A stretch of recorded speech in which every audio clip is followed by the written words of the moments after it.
இது தொடர்பாக தன்னுடைய கருத்துக்களை பகிர்ந்து கொள்வதற்காக இணைகிறார் மூத்த பத்திரிகையாளர் திரு தராசு ஷியாம் அவர்கள். சார் வணக்கம். வேட்பாளர் பட்டியல் வெளியா இருக்கு, திமுக வேட்பாளர் பட்டியல் பற்றி உங்களுடைய முதற்கட்ட கருத்து சொல்லுங்க.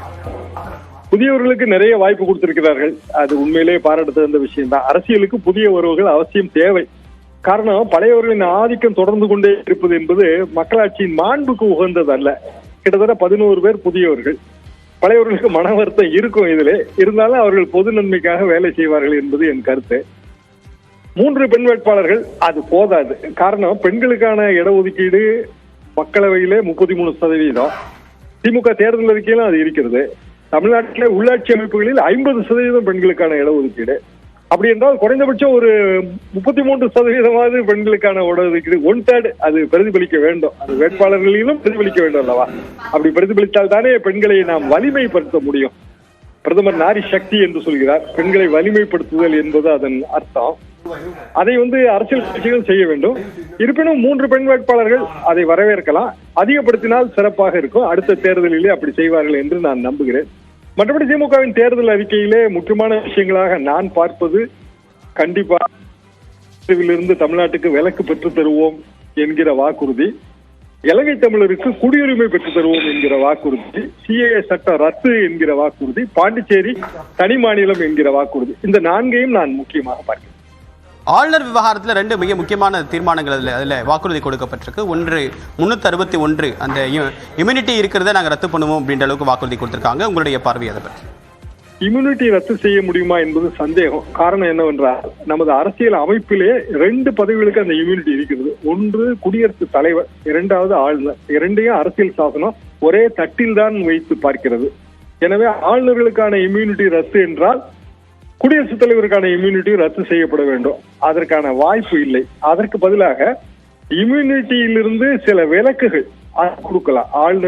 ஆளுநர்களின் சில தவறான நடவடிக்கைகளுக்கு எதிராக நாம் பொது வழக்கு தொடர்கிறோம் அல்லவா? அதை மேலும் விஸ்தரிக்கலாம். அந்த ஜூரிஸ்டிக்ஷனை மேலும் விஸ்தரிக்கலாம். முழு இம்யூனிட்டி ரத்து என்பது சாத்தியம் அல்ல என்பதுதான் என் கருத்து. ஆளுநர் பதவியை ரத்து செய்வது, அதுவும் நமது அரசியல் சாசனத்தையே நாம் திருத்த வேண்டியது வரும். அந்த அளவுக்கான ஒரு மெஜாரிட்டியோடு எதிர்த்தரப்பு வெற்றி பெற வேண்டும். அதாவது பாரதிய ஜனதாவுக்கு எதிர்த்தரப்பு வெற்றி பெற வேண்டும். எனவே அவையெல்லாம் கவர்ச்சிகரமான வாக்குறுதிகள் தான். மற்றபடி நேரடியாக நிறைவேற்ற முடியுமா என்பதிலே சந்தேகம் இருக்கிறது. ஆனால் பிற வாக்குறுதிகள், நீட் தேர்வில் இருந்து விலக்கு, இது போன்ற பிற வாக்குறுதிகள் நிறைவேற்றக்கூடியவை தான். ஒரு சாதாரண பார்லிமெண்டரி டெமோக்ரஸியில், ரெப்ரசன்டேட்டிவ் டெமோக்ரஸியில், பிரதிநிதித்துவ ஜனநாயகத்தில் இவையெல்லாம் ஒரு அரசாணை மூலமாக நிறைவேற்றப்படக்கூடிய விஷயங்கள். பார்லிமெண்ட்டுக்கு போக வேண்டிய அவசியம் இல்லை. எனவே சில வாக்குறுதிகள் எதிர்கால திட்டங்கள், இப்படி நாம் வைத்துக் கொள்ளலாம். இப்ப கேஸுடைய விலை 500 ரூபாயா கொண்டு வரப்படும், பெட்ரோல் விலை 75 ரூபாய், டீசல் விலை 65 ரூபாய் அப்படின்ற ஒரு வாக்குறுதியும் கொடுக்கப்பட்டிருக்கு. மாநிலங்கள் சுயாட்சி பெறக்கூடிய வகையில சட்ட திருத்தம், இந்திய அரசியலமைப்பு சட்ட திருத்தம் கொண்டு வரப்படும் அப்படின்னு சொல்லியிருக்காங்க. அது சாத்தியமா? புதிய அரசியலமைப்பு சாசனம் உண்மையிலேயே நமக்கு வேண்டும். காரணம், நமது சாசனம் என்பது ரொம்ப பழையது. வழக்கறிஞராகவும் நான் இதை கூறுகிறேன். 100க்கும் மேற்பட்ட திருத்தங்கள். உண்மையிலேயே பெரிய பெரிய அரசியல் சாசன சட்ட நிபுணர்கள் கூட தடுமாறுகிற ஒரு விஷயம் அது. மாநிலங்களுக்கு அதிக அதிகாரம் கொடுக்கக்கூடிய அளவுக்கான புதிய சாசனம் தேவை. நாம் சுதந்திரம் பெறும்போது மத்தியை வலுப்படுத்த வேண்டிய கட்டாயத்தில் இருந்தோம். காரணம், இந்தியா அப்போது ஒரே தேசமாக உருப்பெறவில்லை. பல்வேறு சமஸ்தானங்கள் அடங்கிய ஒரு பெரிய பிரிட்டிஷ் நாடாக இது இருந்தது. எனவே மத்தியிலே அதிக அதிகாரம் கொடுத்தோம். இப்போது மாநிலங்கள் விட்டன. மாநில அபிலாஷைகள் பெருகிவிட்டன. மாநிலங்களுக்கான அதிக அதிகாரம் தேவை. கல்வியை கூட நாம் பொதுப்பட்டியலுக்கு கொண்டு போயிருக்கிறோம்.